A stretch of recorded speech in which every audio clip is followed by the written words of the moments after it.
we're seeing an increase in what I call special operations executive type missions, where military factories in Russia are suddenly catching fire. Oil depots are catching fire. Airports are being targeted. Drone attacks into Russian cities and military sites exist. The Russian Black Sea Fleet has effectively been rendered inoperable from a country that hasn't got a navy. All of these operations, even further back, are further hollowing out not just Russia's ability to support itself from a military perspective, but also politically. And this is what Putin will be focusing on as we get to the run-up to his election in March 2024. Hello and welcome to Frontline for Times Radio. I'm James Hansen, and today we're talking about the war in Ukraine with former Colonel Philip Ingram, a former military intelligence officer with more than 26 years of experience in the UK Armed Forces and a former NATO planner. He's now a military analyst and commentator. Philip, welcome back to Frontline. Good to be on again. We have plenty to discuss today. We're going to come on to some developments around military intelligence in a moment. But first of all, I wonder if you can just give me your assessments of where you think we are in this conflict now. Well, Ukraine has disappeared off the headlines, and that's one of the problems that there is when it comes to the continuing political support.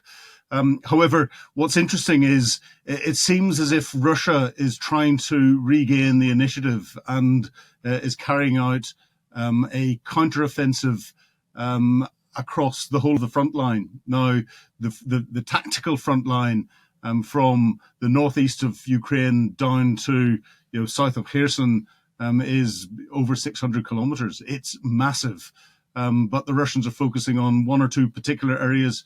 Avdiivka seems to have become their new Bakhmut in where they're focusing everything, and they have stopped the Ukrainians progressing in what was their counteroffensive in that tactical element, but they don't seem to be progressing very far themselves, and the cost that there is to the Russian military, both in manpower and materiel, is massive.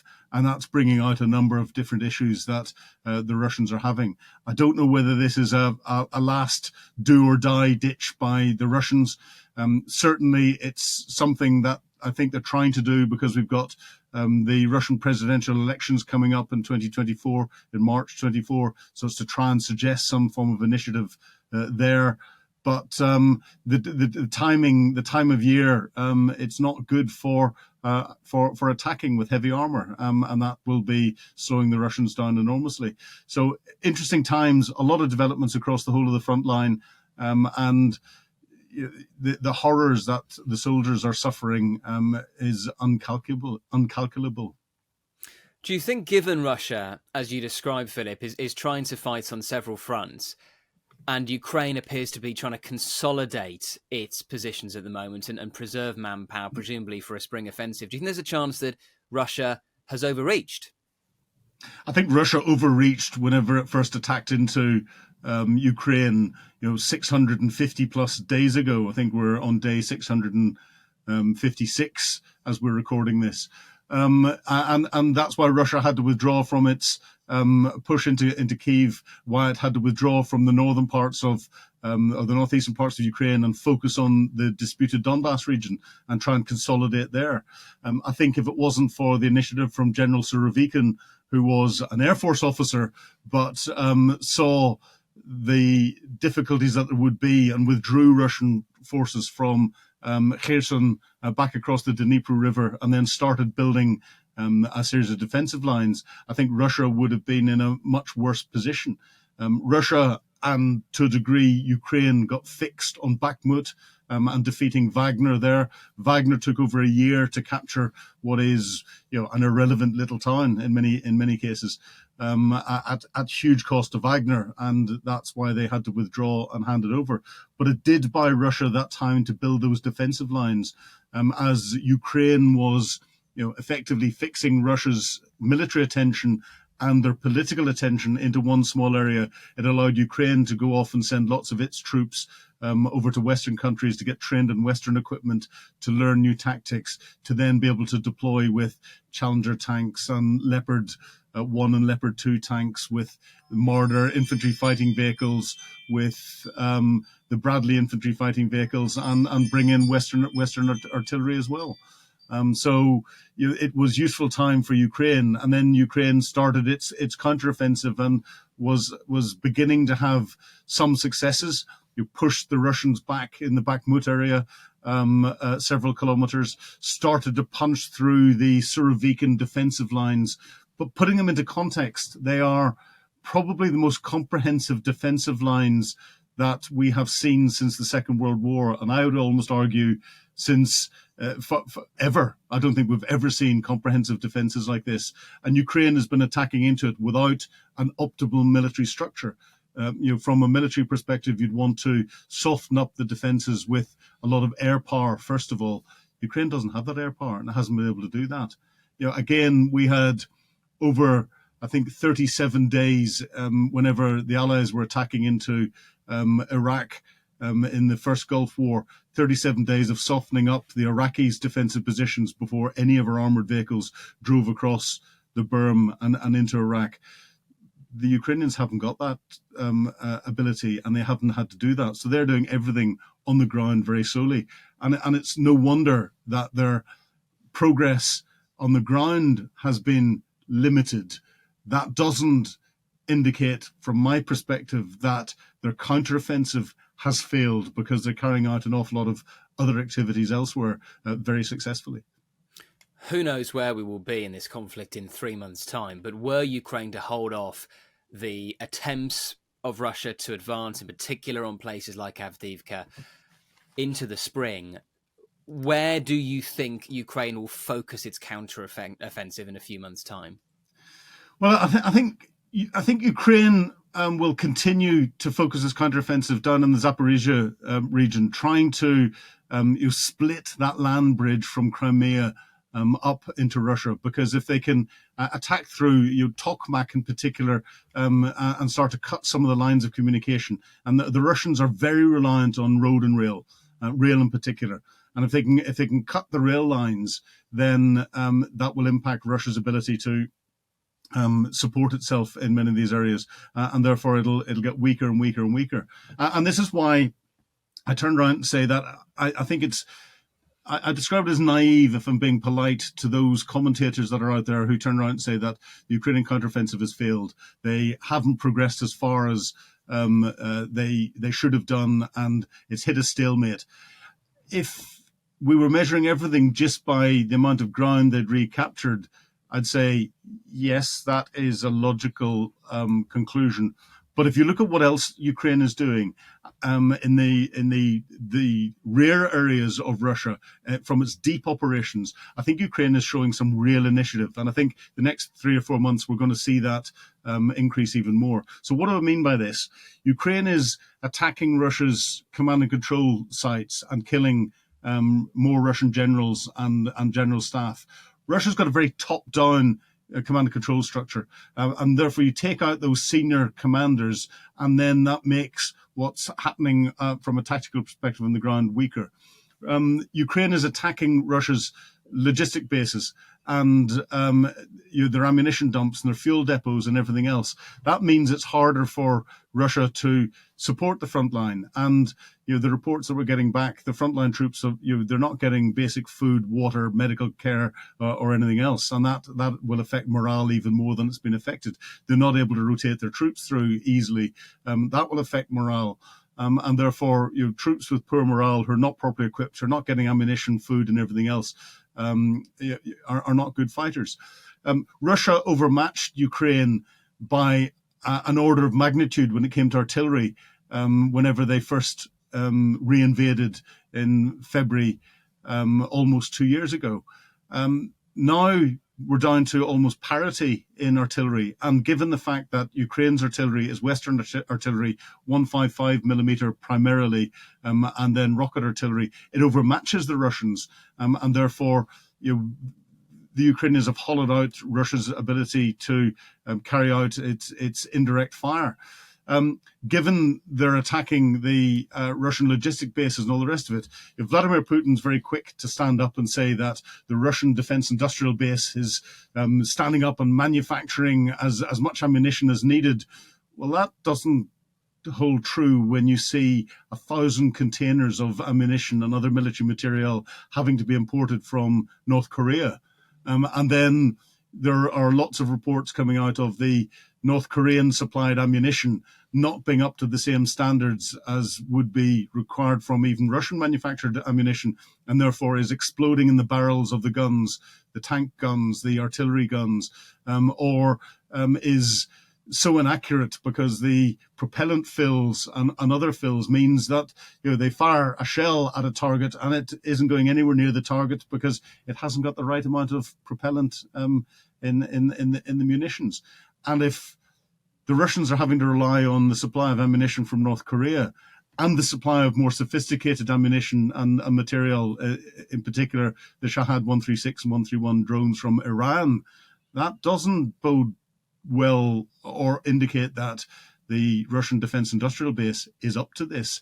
And therefore, as the Ukrainians continue to hollow out that back end, both just in the immediate rear areas of where the operation is going on, but also, more importantly, we're seeing an increase in what I call special operations executive type missions, where military factories in Russia are suddenly catching fire, oil depots are catching fire, airports are being targeted, drone attacks into Russian cities and military sites exist. The Russian Black Sea Fleet has effectively been rendered inoperable from a country that hasn't got a navy. All of these operations, even further back, are further hollowing out not just Russia's ability to support itself from a military perspective, but also politically. And this is what Putin will be focusing on as we get to the run-up to his election in March 2024. I think the Ukrainians are doing a fantastic job in the background, but this is something that doesn't, at the moment, measure well when you're trying to measure success from a tactical perspective. It will bode well for when Ukrainians can restart their offensive again. And hopefully when they restart it again, they will have this time at least air parity, if not local air superiority, because we're getting into the time when F-16s are going to become available. And the US supplied M1 Abrams tanks are only just coming online. So there's a lot more Western equipment coming in at a time when Ukraine will be better able to use it. They still have the difficulty of punching through these defensive lines, and that's an almost insurmountable problem. I was going to ask you about the F-16s, actually, Philip, because we had the Ukrainian defense minister saying recently that he expects them to be available in the near future. We don't quite know when the near future will be, but hopefully in time for any spring offensive. How do you think they will use them? Where specifically do you think they will target them? I think they'll use them to enhance their targeting of the Russian capabilities that are hurting the Ukrainians at the moment. So continue to target their artillery systems. The other area that is causing the Ukrainians real headaches are the Russian electronic warfare capability and their active electronic warfare capability. The F-16s can carry HARM missiles, which will hone in on air defense radars. They'll hone in on where you've got jamming sites and other bits and pieces. They can be targeted in that. So it'll allow. And the other area that the Russians have had some success with is in stopping the Ukrainian advances. They've used a lot of their aviation capability and some of their fixed-wing air capability to keep the Ukrainian ground troops advances and slow them down, keep them at bay and attack them. The Kh-52 helicopters that the Russians have had huge success in destroying Western tanks that the Ukrainians have been putting into battle. As soon as the Ukrainians can generate a degree of local air superiority as they attack in, that neutralizes that threat. Those helicopters can be destroyed with the right weapons fits from the F-16s. The air defenses can be destroyed, and that gives Ukrainians a significant advantage over what was slowing them down through the offensive time this year. So it's all bringing all of the different elements together. Now, hopefully they're going to get enough F-16s to do this when complemented with their other aircraft and aviation. We haven't seen much of what the Russians have been doing with their supposedly vast Air Force capability. I think we proved that what's on paper and what exists in reality are two completely different facts that are there. But it certainly lifts the Ukrainians' ability up another step and allows them to prosecute operations from this a three-dimensional perspective. You mentioned a moment ago, Philip, Ukraine's success in targeting Russia's military leadership. And recently, a Russian general, Vladimir Zavadsky, died, reportedly after stepping on a mine on the front line. He's the seventh Russian general to be killed since the start of the full-scale invasion last year. First of all, is that an unusually high number of generals to have been killed in that period? But also, how would you sum up the strength of Russia's military leadership at the moment? That's an interesting question. I'll start off with Russia's military leadership. I think there's two elements to it. There's the link between the higher levels of military leadership and the politics as to what's going on. We look at the whole Wagner coup, or was it a coup? We look at the moves that have been around where General Shoigu has maintained his position as Russia's defense secretary. General Gerasimov has maintained his position as the overall commander into Ukraine, having replaced General Surovikin, who he made one of his deputies. Surovikin has disappeared completely because of his association with the Wagner group, potentially, or certainly the Wagner attempted coup in what's going on. So at the higher levels, even if we've had the failures of Russia in its ability to capture Kyiv, to capture northern Ukraine, to properly prosecute operations, those that have been the architects of the original operation seem to be surviving. And that's clearly down to their links with Vladimir Putin and have strengthened their positions. Gerasimov has now in command is in a much stronger position, and Shoigu, I'm gobsmacked that he hasn't been sacked, which suggests that he's got that level of political power. Coming down at a more tactical level, I think there's an issue here with the Russian style of command. It is a top-down style of command. Generals tend to sit back in their headquarters, well away from the front line, well away from the threats, but they get fed information that's coming from the front line, and often it doesn't fit the reality of what's happening. It fits what they want to hear. We find some generals then are forced to, or feel they have to go forward into more forward positions to get an understanding as to what's happening. And this is where Ukraine is having success in killing them and killing them in their headquarters. There's some debate as to whether Zavadsky stepped on a mine or whether his headquarters was targeted by the Ukrainians. And Ukrainians have now got the weapon systems to do that with the HIMARS and the ATACMS missile systems that are there. But also they're getting the intelligence feeds that they need to target into headquarters and be able to track the movement of these senior officers. That is a huge impact on the Russians. They don't have immediate replacements to be able to come in. They don't have those that have got the understanding from a military perspective of as to what's going on the ground. There's always this balance between a general who's coming in from political connections and a general who's got his position from his military understanding and military abilities. And those with the military abilities that get taken out, they're very difficult to replace. That has been reflected in the tactics that the Russians are using on the front line. And I'll go to Avdiivka at the moment. The Ukrainians call it the Russian meat grinder. And that's because the Russians are trying to reorganize and redesign their frontline forces as they're attacking into places. But they're using their Gen Z troops, which tend to be those that are prisoners that have been taken out of Russian prisons and put in the front line with very little training. and using them to attack into the Ukrainian positions. And across the whole of the front line, Russians are losing approximately 900 to 1,200 troops a day. They're losing tens of tanks, tens of artillery pieces, tens of rocket systems, and that's unsustainable in any way, shape, or form. And the Ukrainians, you're looking at a lot of the reporting that's coming out on their Telegram channels and the chatter that there is between different Ukrainian commanders and bits and pieces. They almost feel sorry for the Russian troops that are coming through because they're being slaughtered.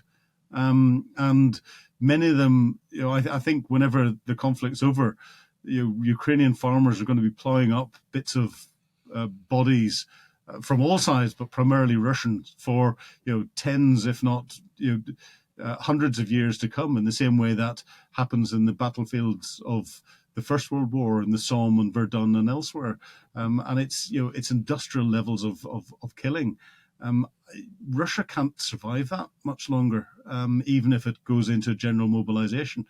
And Ukraine, there's this balance between casualties on each side. Ukraine is suffering huge casualties as well. We don't know the exact numbers that are coming through there, but it's how much they can sustain this.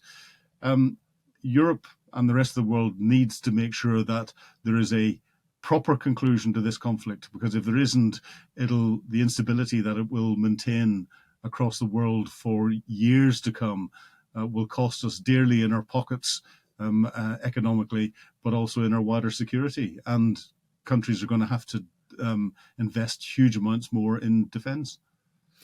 And if, as you say, Philip, the Russian casualty rate is unsustainable, and I think it was the Institute for the Study of War who released research recently saying that Russia are losing more troops than they can physically replace on the front line at the moment every day.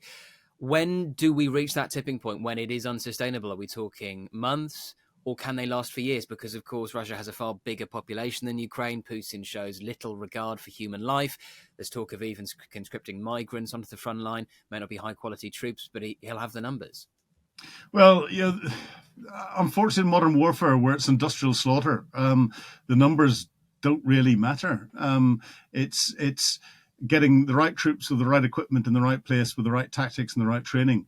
And the Ukrainians have shown with a much smaller force, with much better motivation, with better equipment, that they can hold back what was regarded as one of the largest and theoretically most capable militaries in the world. And that largest and or one of the largest and theoretically most capable militaries in the world has been degraded continuously. So they're now well past the sixth 15 on the field of play, and are scraping the barrel and grabbing anyone that they can put there. That doesn't bode well for the Russians in the long run. They can hold ground because of the strength of the defences, and they're continuously strengthening the defences, and get into this just purely attritional conflict that arguably existed in Ukraine anyway from 2014, whenever the two different groups took over elements of the Donbass region, and there was just attritional warfare going on between the two. Sustainability, that's a political decision in many cases, and we haven't seen much influencing the politics inside Russia, and I don't think we will until after the presidential election, or certainly into the run-up to the presidential election. We've seen the first indications of the mothers and the relatives of Russian soldiers beginning to protest. And if we look back a number of years ago, the one thing that stimulated Russia's withdrawal from Afghanistan were the mothers of the soldiers increasingly protesting and causing having a political impact because of the casualty figures that were coming out of Afghanistan and the secrecy that was surrounding them. The casualty figures coming out of Ukraine make those out of Afghanistan pale into insignificance by a massive order of magnitude. I want to come on to some questions about military intelligence very shortly, Philip. Just first, one of the successes Ukraine have had recently is establishing a bridgehead across the Dnipro River. Do you see any prospect over the winter months of further progress, or do you think that has to wait until the spring? No, I think the weather will have less of an effect on what Ukraine has done across on the eastern side of the Dnipro River. And that's because Ukraine has moved light troops in there, and some light armored vehicles, I believe they've managed to get in. And the interesting thing is the Russians haven't been able to generate enough of combat power to push them back. Now, given the fact that they're light troops with light equipment, the fact that the Russians haven't been able to generate something to get them pushed out of that area is significant. And it shows the Russians just don't have that ability.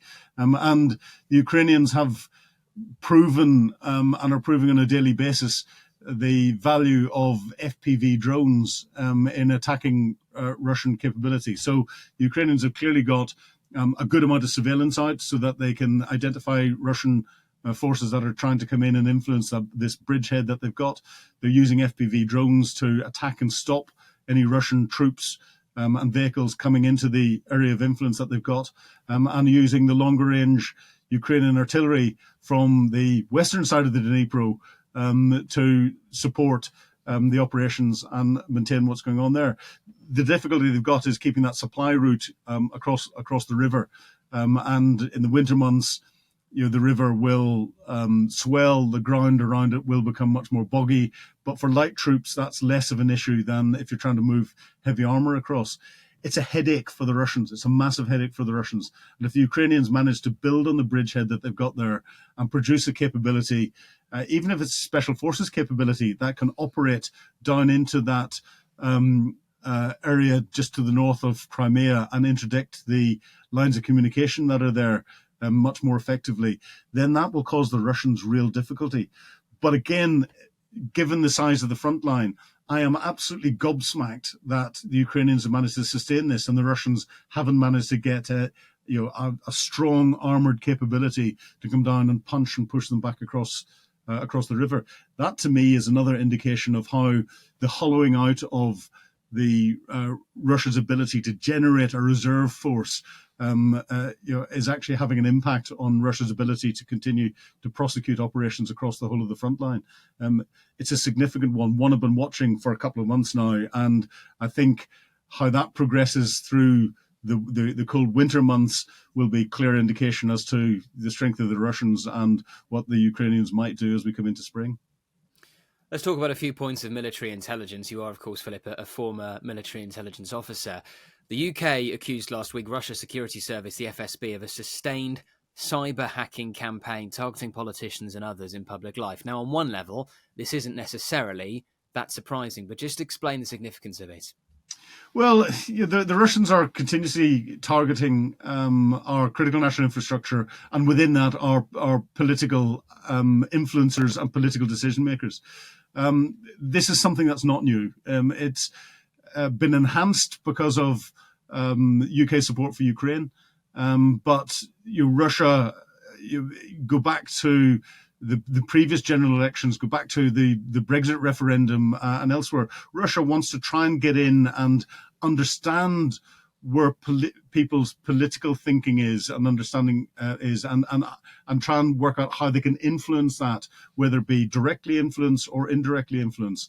So the fact that the FSB, and we've got what they're doing from a cyber perspective, or have done from a cyber perspective, attacking into MPs' emails and everything else, is all that information gathering to try and help them understand their wider influence operations, not just into UK elections, but also to understand UK's relationships politically with our EU neighbours, with the United States, with other people that are supporting Ukraine elsewhere, and work out and try and pick up little indications of where Russia can then go and either attack using cyber or focus its other intelligence assets onto gathering further information. Intelligence is all about a big game of using one asset to help you target another asset, to help you get the information that you need, to help you make a decision, to help you influence what's going on, whether that be through a physical activity or whether that be through wider influence operations. So the Russian SVR, their equivalent of MI6,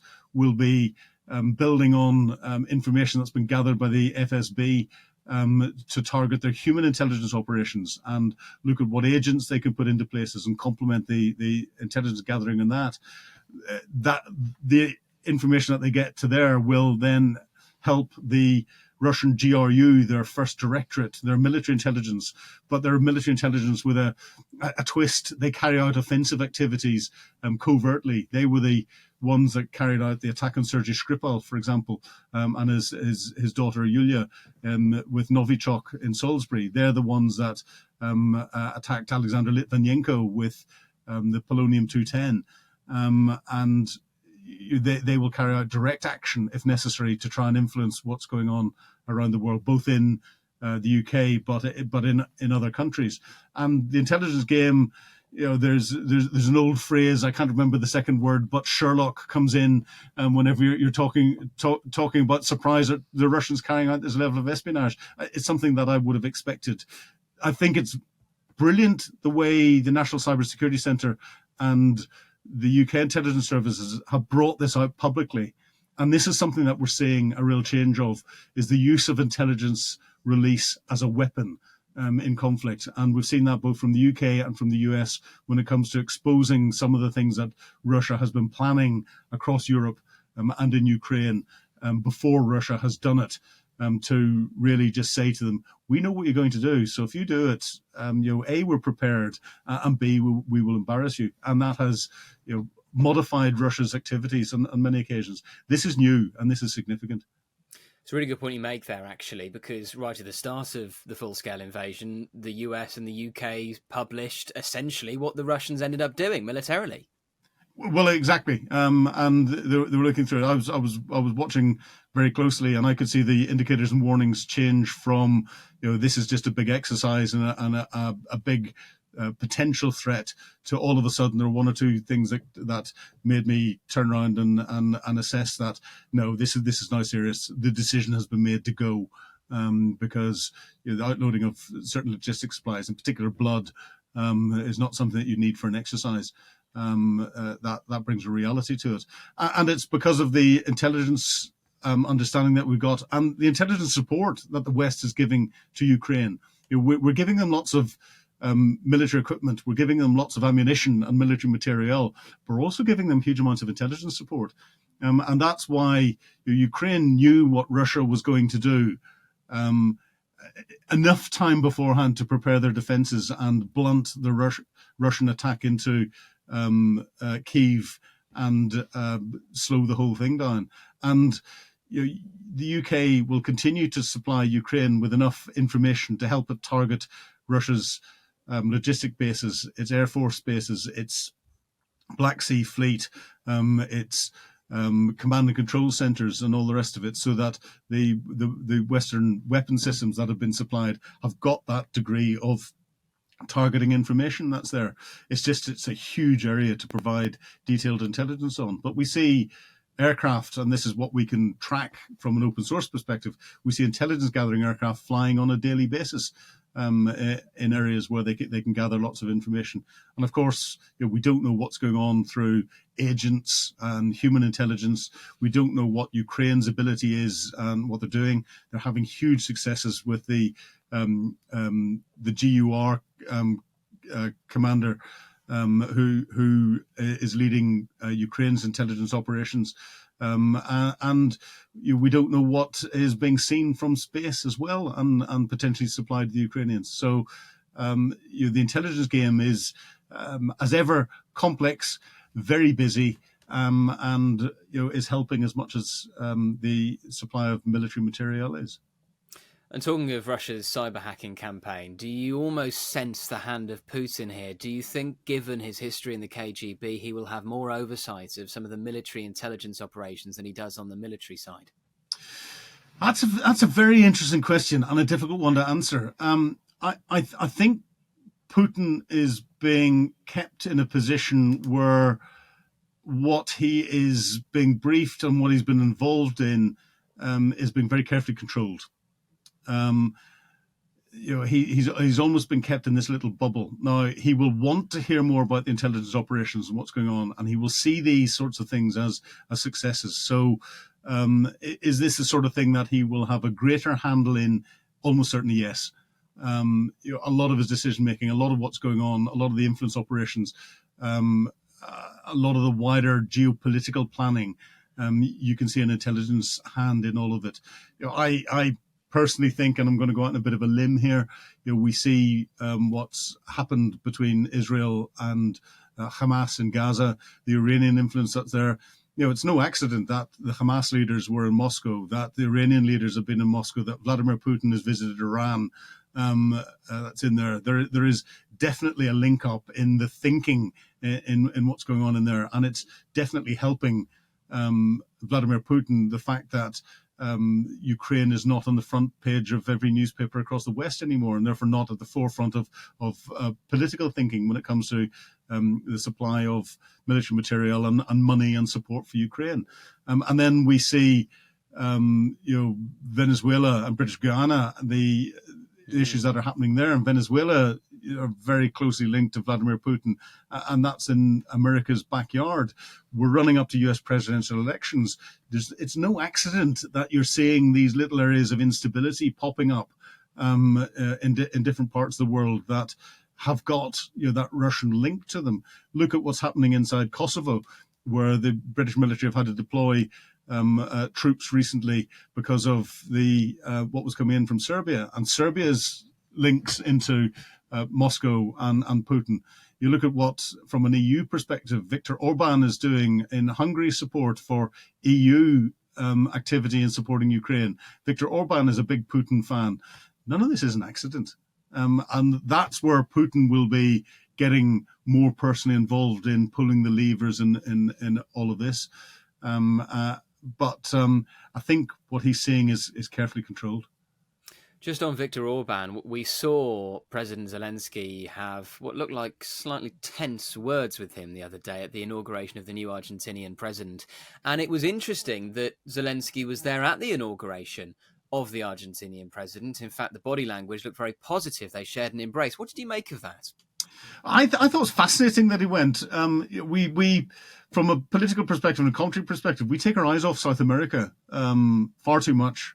South America's got massive influence in the cyber arena. It's got massive influence in wider geopolitics that will directly influence the United States thinking. It's got huge economic influence across the world, and of course, part of that is through the BRICS organization, of which we've got Russia heavily involved in, and therefore I see Zelensky going in to try and potentially influence some of those that can influence BRICS members in what's going on, and that's a very clever move by him in dealing with it. It didn't surprise me seeing a degree of tension between him and Viktor Orban, because Orban has come out and called Ukraine the most corrupt country in the world, or at least the most corrupt country in the European continent, and is trying to undermine Ukraine's application for EU membership. And historically, one of the biggest problems was corruption across Ukraine, as it is across many of the Slavic countries that are there, and in particular Russia. And it's the oligarchs that ran it. But Zelensky came in on a ticket to try and root out that corruption, which is why whenever he first took over as president, he was not very popular at all, because a lot of these influencers saw their influence waning and their ability to access money through corruption disappearing. The war has given Zelensky the wherewithal and the authority to be able to deal with this quite quickly and in quite a hard way. And we've seen a number of Ukrainian officials where there's been question marks around corruption being sacked and moved on very quickly indeed. Zelensky doesn't seem too concerned about thinking he has to hold back, and that's what the EU likes. It's just whether they can get the proof that corruption has been reduced to a level that is acceptable to the EU for Ukraine's membership. But this is where influencing and discussions with Viktor Orban and other dissenters is really important, and it was good to see them talking. Just one more thing I want to ask you about, Philip. A few weeks ago, the wife of Ukraine's spy chief, General Budanov, was reportedly poisoned with heavy metals, and Russia is suspected by Ukraine of being behind it. Are we likely to see Putin return to this as a tactic more if, as we've outlined, the military situation becomes more desperate, particularly with the high casualty rate? Very much so. It is a standard Russian tactic, and again, almost certainly the GRU. The GRU do this. Budanov is one of the biggest headaches the Russians have got. From a military perspective, he leads the GUR, the Ukrainian military intelligence. He's got those close intelligence links out to the west. He's a commando by background, and he. I know people who talk to him fairly frequently, and he, more frequently than you'd expect from a general at that level, goes off to the front line to get an understanding of what's going on and to help design some of the more colourful attacks that are happening. So a lot of the SOE activity I mentioned earlier is Budanov's design. He is coordinating the SOE activity across the rear areas, Russian rear areas inside Ukraine, but also across Russia. And I can see that increasing quite significantly as we come in through the winter months and in the run-up to the Russian presidential election, and he'll be doing that. That's why the Russians will have carried out this attack allegedly against his wife, and I understand other GUR officers were poisoned at the same time. We haven't heard how his wife is since we got the reports of the attack, and I do hope she is recovering as much as she can do. Budanov is one of these quiet individuals in the background who, whenever the full story about what he's got involved in and what he's doing comes out into the public domain or more to the front, will come out as one of the bigger heroes from a Ukrainian perspective of the whole war so far. Philip Ingram, really appreciate your time. Thank you for joining us today on Frontline. Thank you very much indeed. My pleasure. Thank you for watching this episode of Frontline for Times Radio. For more on the war in Ukraine, subscribe to the Times Radio YouTube channel. Listen to Times Radio on your digital radio, or you can read the Times online with your digital subscription or in print. Thank you and goodbye.